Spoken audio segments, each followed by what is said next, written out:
तो ये बड़ी खबर इस समय करनाल कोर्ट से देख सकते हैं। जी हां, करनाल कोर्ट से, जहां पर एक बड़ी खबर एससी दीपक किंगर को करनाल कोर्ट में पेश कर दिया गया और पेश करने के बाद करनाल पुलिस ने एससी दीपक किंगर का 5 दिन का रिमांड लिया है। यानी कि 5 दिन के रिमांड के दौरान एससी दीपक किंगर से कई बड़े राज निकल सकते हैं। कई ऐसे सफेदपोश लोगों के नाम सामने आ सकते हैं जो बगैर सरकारी नौकरी के भी क्या कमीशन खोरी का काम करते थे, क्या कमीशन लेते थे या देते थे। ऐसे बहुत से ठेकेदारों के नाम सामने आ सकते हैं जिनसे एससी दीपक किंगर और नगर निगम में बैठे ऐसे बहुत से भ्रष्ट अधिकारी रिश्वत और कमीशन खोरी का खेल खेला करते थे। तो ये बड़ी खबर इस समय आप देख सकते हैं करनाल कोर्ट परिसर से, जहां पर एससी दीपक किंगर को करनाल पुलिस द्वारा कोर्ट में पेश किया गया और 5 दिन के रिमांड पर ले लिया गया है। गौरतलब है कि पहले भी करनाल में 2 बड़े रिश्वतखोर अधिकारी गिरफ्तार हो चुके हैं। पहला तहसीलदार और दूसरा डीटीपी, दोनों को रिमांड के बाद जो है जुडिशियल कस्टडी में भेज दिया गया है। लेकिन अब आखिरकार एससी दीपक किंगर की भी गिरफ्तारी हो गई है। इससे पहले उनके पीए की गिरफ्तारी हो चुकी है, लेकिन अब एससी दीपक किंगर की गिरफ्तारी के बाद कहीं ना कहीं नगर निगम में फैला जो भ्रष्टाचार है उस पर कहीं ना कहीं एक प्रश्न चिन्ह जो खड़ा हो रहा था कि क्या सिर्फ एससी दीपक किंगर ही इस मामले में कसूरवार हो सकते हैं या रिश्वतखोर हो सकते हैं। ऐसा नहीं है, जबकि ये जो तार है नीचे से ऊपर तक जुड़े होते हैं। लेकिन अब 5 दिन के पुलिस रिमांड के दौरान कई चौंका देने वाले मामले जो है निकलकर सामने आ सकते हैं। तो ये बड़ी खबर इस समय करनाल कोर्ट परिसर से देख रहे थे। जो इस मामले में करनाल के जो डीएसपी हैं जो इस मामले की जांच कर रहे हैं उनसे भी हम बातचीत करेंगे। हमारी आप सभी से अपील रहेगी कि जो भी लोग इस वीडियो को देखें, इस वीडियो को ज्यादा से ज्यादा जरूर शेयर कीजिएगा। करनाल में रिश्वतखोर अधिकारियों पर लगातार कार्रवाई होती हुई नजर आ रही है। जहां पहले विजिलेंस ने तहसीलदार और डीटीपी की गिरफ्तारी करी, रिमांड लेने के बाद जुडिशियल कस्टडी में भेज दिया। लेकिन अब आखिरकार करनाल पुलिस ने किस तरह से नगर निगम के फरार चल रहे रिश्वतखोर एससी दीपक किंगर को भी गिरफ्तार कर लिया है, कोर्ट में पेश किया गया। जी हां, आज कोर्ट में पेश किया गया, जहां से 5 दिन के रिमांड पर जो है करनाल पुलिस ने एससी दीपक किंगर को ले लिया और कई चौंका देने वाले मामले जो है निकलकर सामने आ सकते हैं। कई लोगों तक यह रैकेट फैला हो सकता है। क्या कुछ कहेंगे इस बारे में बातचीत करने के लिए करनाल के जो डीएसपी साहब है मुकेश कुमार जी, वो हमारे साथ मौजूद है। उनसे जानना चाहेंगे, सर क्या कुछ बताना चाहेंगे। एससी दीपक किंगर की गिरफ्तारी हुई है, करप्शन का बड़ा मामला था, क्या कुछ बताएंगे इस मामले के बारे में। ये सारा मामला दिसंबर 2021 में जो नगर निगम के एससी हैं दीपक किंगर, उन द्वारा पुलिस को एक शिकायत दी गई थी कि उनको कोई पैसे लेते की वीडियो भेज करके वो एक्सटॉर्शन की डिमांड कर रहा है। तो इस पर FIR लॉन्च की गई थी। आगे इन्वेस्टिगेशन में इन्हीं नगर निगम का ही जो कंप्यूटर ऑपरेटर था शुभम और उसके साथी अरेस्ट हुए थे। और वो जो वीडियो तैयार की गई थी वो नगर निगम कार्यालय की ही तैयार की गई थी सीक्रेट कैमरा से। तो उसमें एक लोक सेवक की मिसकंडक्ट सामने आने पे पुलिस अधीक्षक करनाल को ने आयुक्त नगर निगम को एक पत्र लिखा था। तो उस संबंध में एडीसी करनाल के द्वारा एक जांच की गई थी। जांच रिपोर्ट प्राप्त होने पर एक लोक सेवक के द्वारा मिसकंडक्ट की FIR लॉन्च हुई थी उनके पीए और एससी दीपक किंगर के खिलाफ। तो अभी उसमें पहले इनके पीए विकास शर्मा को पहले अरेस्ट करके हमने जुडिशियल भेजा जा चुका है और अभी इनको एससी दीपक किंगर को लेके आए हैं, जिनका आज पुलिस रिमांड लिया है 5 दिन का। जो इस संबंध में किन किन कामों का पैसा लिया गया है और वो ब्राइब बनी है वो भी रिकवर करनी है।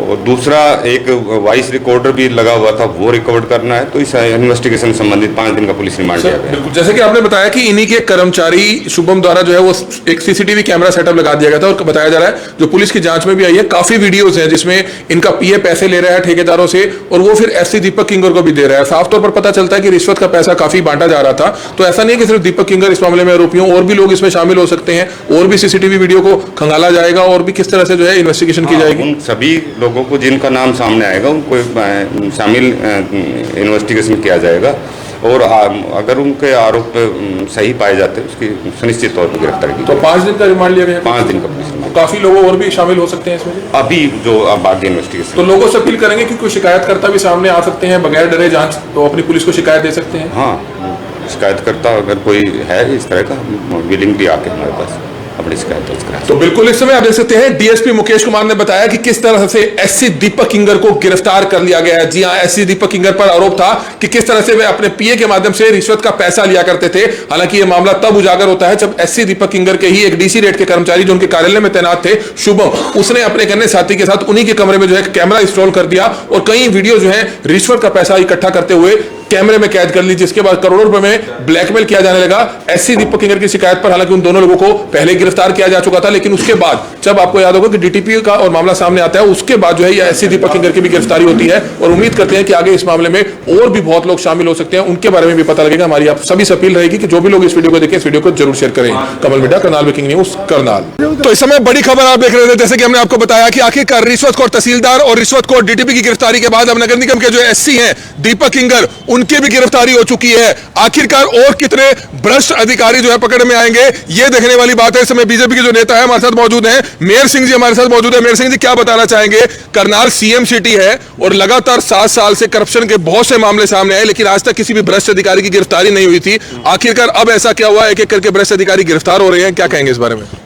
देखिए कमल जी, आपको तो बहुत पहले से आपको सारी बात का मालूम है। इस समय जो हमारे मुख्यमंत्री जी हैं 2014 से, माननीय मनोहर लाल जी, बिल्कुल 1% भी करप्शन को सहन नहीं करते। कई बार देखिए, केवल ये सरकार ऐसी है, अगर ये बात होती कि हमें उस चीज़ को बर्दाश्त करना है तो अभी इतना क्यों उनको, अब क्यों भागे भागे फिर रहे हैं सारे अफसर। कई बार ऐसा हो जाता है कि कोई चीज़ सामने नहीं आती, प्रूफ नहीं होता है। ठीक है, वर्कर भी कह रहे थे और भी लोग कह रहे थे, करनाल के लोग भी कह रहे थे। और इस समय जो सीट में आई है बात, तो मैं बिल्कुल 100% इस बात से विश्वास है मुझे कि 1% भी किसी को भी बख्शा नहीं जाएगा। लेकिन आपको लगता है कि लोग सवाल उठाते हैं कि आखिरकार किसकी शिकायत थी जो तहसीलदार इतने साल करनाल में डटे रहे, कई बार आरोप लगे, यहां तक कि गैंगरेप तक का मामला दर्ज होने के बाद भी सस्पेंड नहीं किया गया? जी, इस पर क्या कहेंगे? हाँ जी, कई बार कमल जी, बिल्कुल आपने बहुत अच्छा सवाल किया है कि कई बार आरोप लगते हैं, जांच में कई बार सामने नहीं आती। कई बार जो गवाह होते हैं जिनसे बातचीत करनी है तो वो भी आगे पीछे हट जाते हैं। तो इस करके कई बार ये बात हो जाती है कि रह सकता है आदमी। आप बिल्कुल ठीक कह रहे हो, मैं इस बात से डिनाई नहीं करता कि बहुत दिनों से ये बातें आ रही थी, लेकिन कहीं ना कहीं कारण तो रहता है कि जो ये छूट जाते हैं ये लोग। तो चर्चाएं ये भी है कि इस तरह के रिश्वतखोरी के, कमीशनखोरी के रैकेट में सत्ता पक्ष के कुछ एक सफेदपोश लोग भी शामिल होते हैं। अगर इस मामले में इन्वॉल्व पाए जाते हैं तो आपको लगता है कि उनका भी चेहरे से बेनकाब होना चाहिए, उनका भी चेहरा सामने आना चाहिए? देखिए कमल जी, मैं किसान हूँ और मैं खेती करता हूँ। हम गेहूं की फसल बोती है, हम कोई चना लगाएंगे, कोई धान लगाएंगे, लेकिन खरपतवार तो उगता है।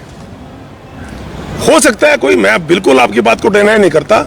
और अगर कोई ऐसा है तो माननीय मुख्यमंत्री जी और हरियाणा सरकार किसी भी कीमत पे उनको नहीं बख्शेगी, वो भी नहीं बख्शे जाएंगे।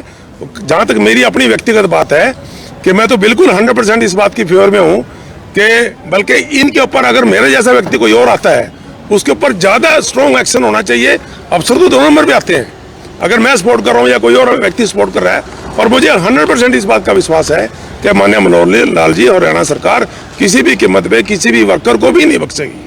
तो बिल्कुल, अगर इस रिश्वतखोरी के बड़े मामले में अगर कुछ सफेद पोश भी पाए जाते हैं तो मेयर सिंह जी का कहना यह है कि किसी भी कीमत पर उनको बख्शा नहीं जाना चाहिए, बल्कि अधिकारियों को बाद में पकड़कर इन लोगों को पहले जो है बेनकाब करना चाहिए। इन लोगों के खिलाफ पहले कार्रवाई करनी चाहिए जो भ्रष्टाचार को कहीं ना कहीं जो है अपनी शह जरूर देते हैं। तो हमारी आप सभी से हाथ जोड़कर अपील रहेगी कि जो भी लोग इस वीडियो को देखें, इस वीडियो को ज्यादा से ज्यादा जरूर शेयर कीजिएगा। और क्या कहना चाहेंगे? जी, मैं एक बात आपको कहना चाहता हूँ कमल जी, मेरी उम्र 62 साल है और मैंने जितना समय राजनीतिक क्षेत्र में लगाया केवल बीजेपी में लगाया है। 86 में हमारी लक्ष्मण दास बजाज जी हमारे यहाँ से विधायक बने थे, बाई इलेक्शन हुआ था, उस समय मैं कॉलेज में था। उसी समय में बीजेपी में बिल्कुल उस समय मैं पूरा एक्टिव में था और हमें पूरी एक एक बात का पता है। 96 में फिर बंसीलाल के साथ हमारी सरकार बनी। बंसीलाल जी थे, यहाँ से हमारे रमेश कश्यप जी और शशिपाल जी, हमारे 2 सीटें थी हमारे पास अलायंस में, दोनों जीते, एक चेयरमैन बने, कैबिनेट मंत्री बने। उसके बाद 2000 में चौटाला जी के साथ सरकार रही। 2004 से अब 14 से अब माननीय मनोहर लाल जी, बीजेपी की बिल्कुल शुद्ध यहाँ पर सरकार है। मैं इस बात को मानता हूँ कि कहीं ना कहीं गड़बड़ हो जाती है, लेकिन मैं एक बात और आज आपको कह रहा हूँ, मीडिया भी आपका बात करता है और भी कई सारे बात करते हैं, और मैं उनकी भी इस बात का समर्थन करता हूँ कि गड़बड़ होती है।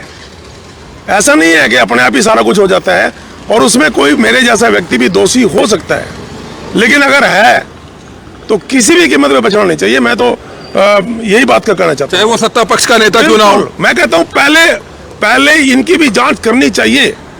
मेरे जैसा व्यक्ति अगर कोई इन्वॉल्व है, मैं अपनी तरफ उंगली कर रहा हूँ, 1% भी, और अगर ये काम हो जाएगा तो ये हो ही नहीं सकता जो अभी हुआ है। मैं नहीं मानता कि किसी अधिकारी की, किसी की इतनी हिम्मत है कि वो इतने दिनों तक ऐसा करता रहेगा। ऐसे कैसे हो सकता है? हम लोग तो जाते हैं बुक्के ले करके, कौन जाता है बुके ले ले। मतलब आपको साफ लगता है कि इतनी हिम्मत ऐसे नहीं होती किसी अधिकारी की कि रिश्वत का खुला खेल खेलता रहे करनाल में? मैंने पहले कहा आपको भी, मैं तो किसान हूं, लेकिन उसका भी इलाज किया जाता है। खेत में अगर खरपतवार कहीं हो जाती है तो इलाज उसका भी है। लेकिन इलाज किया नहीं गया, ये तो विजिलेंस ने पकड़ा तब जाकर इलाज हुआ। कमल जी, वो बिल्कुल आपने बात सही कही है, लेकिन मैं अभी उसके ऊपर ये नहीं कह सकता कि कोई है। लेकिन जो आप शंका उठा रहे हैं, मैं आपकी शंका को नकारता नहीं हूं। हो सकता है, लेकिन अगर कोई ऐसा व्यक्ति है तो मुझे 100% माननीय मुख्यमंत्री जी के ऊपर और अपनी सरकार के ऊपर पूरा भरोसा है कि माननीय मुख्यमंत्री जी किसी भी कीमत पर इनको बख्शेंगे नहीं। एक बात और मैं आपको कहना चाहता हूँ, कमल जी, जब विकास की डेथ हुई थी, आपके ध्यान है, और 3 दिन तक मेरा सगा दोता था वो, मैंने उस समय भी एक बात कही थी कि कुछ चीजें हैं जो नोटिस में नहीं है, और मैं आज फिर आपके सामने कर रहा हूँ कि कुछ चीजें हैं जो नोटिस में नहीं है, वो चीजें भी समझने की जरूरत है हमें। मतलब फिर याद है कि पहले भी आपने ये इशारा किया था कि कहीं ना कहीं मुख्यमंत्री जी के इर्द गिर्द जो लोग रहते हैं वो पूरी सच्चाई नहीं रखते उनके इर्द गिर्द सामने। की बात नहीं करता, इर्द गिर्द की बात नहीं करता, मैं किसी व्यक्ति की बात में नहीं कर रहा, लेकिन कहीं ना कहीं हम भी, मैं तो कह रहा हूँ आपको भी, हमारी सरकार है, हम पीछे पीछे उनके बुक्के लेके घूमते हैं। ये अफसर बहुत अच्छे हैं जी। अरे भाई, अफसर सारे अच्छे हैं। मेरे ध्यान है माननीय मुख्यमंत्री जी, एक बार मेरे से कोई बात हो रही थी तो मैंने मुख्यमंत्री जी को कहने लगे मेरे से, जी वो, मैंने कहा जी अफसर वाकई में बहुत अच्छे थे, और मैं नाम देता हूँ, मैं बराड़ साहब की बात कर रहा था जो हमारे पास डीसी आए थे। मैंने कहा जी बहुत अच्छे काम कर रहे हैं, तो कहने लगा फिर वो, मैंने कहा जी आपने उनकी ट्रांसफर कर दी। कहने लगा अच्छे लोगों की कहीं और भी जरूरत है मेरे से जी, और मैं समर्थन करता हूँ इस बात का। लेकिन माननीय मुख्यमंत्री जी में 1% भी प्रॉब्लम नहीं है, सरकार में कोई दिक्कत नहीं है। मैं गड़बड़ हो सकता हूँ, कोई और व्यक्ति गड़बड़ हो सकता है, और जैसे मैंने आपको कहा है, हमारी सरकारें बनती हैं, बिगड़ जाती हैं, बिगड़ क्यों जाती हैं? मैं ये नहीं कह रहा कि भाई कोई गड़बड़ तो है, लेकिन छोड़ेंगे नहीं, मैं मानता हूँ। तो गड़बड़ तो है, छोड़ेंगे नहीं, इस तरह की बात जो है खुद मानते हुए नजर आ रही है। लेकिन निश्चित तौर पर अगर इस मामले में, इस रिश्वतखोरी के प्रकरण में अगर सफेद पोश लोग भी शामिल हैं, सत्ता पक्ष के लोग भी शामिल हैं, तो उनके चेहरों से भी जो है जो नकाब है वो जरूर हटना चाहिए। हमारी आप सभी से हाथ जोड़कर अपील रहेगी कि जो भी लोग इस वीडियो को देखे, इस वीडियो को ज्यादा से ज्यादा जरूर शेयर कीजिएगा। कमल मिड्डा, करनाल ब्रेकिंग न्यूज, करनाल। हरियाणा की हर बड़ी खबर करनाल ब्रेकिंग न्यूज आप तक सबसे पहले पहुंचाता है, लेकिन कुछ लोगों की शिकायत है कि हमारी खबर उन तक नहीं पहुंचती है। तो आज ही अपना फेसबुक प्रोफाइल खोलिए, उसके बाद जब आप करनाल ब्रेकिंग न्यूज पेज खोलेंगे तो ये फॉलोइंग का ऑप्शन आएगा, इसको आपने क्लिक करना है, और उसके बाद आपको ये फेवरेट्स का बटन दबाना है, जिसके बाद करनाल व हरियाणा की हर बड़ी खबर सबसे पहले आपके मोबाइल फोन तक पहुंचेगी। करनाल व हरियाणा की हर बड़ी खबर अगर आप चाहते हैं आपके पास सबसे पहले पहुंचे, तो आज ही अपना मोबाइल फोन ओपन कीजिए, उसमें प्ले स्टोर में जाइए और करनाल ब्रेकिंग न्यूज की जो हमारी न्यूज ऐप है उसको डाउनलोड कीजिए, उसको इंस्टॉल कीजिए, ताकि करनाल व हरियाणा की हर बड़ी खबर आप तक सबसे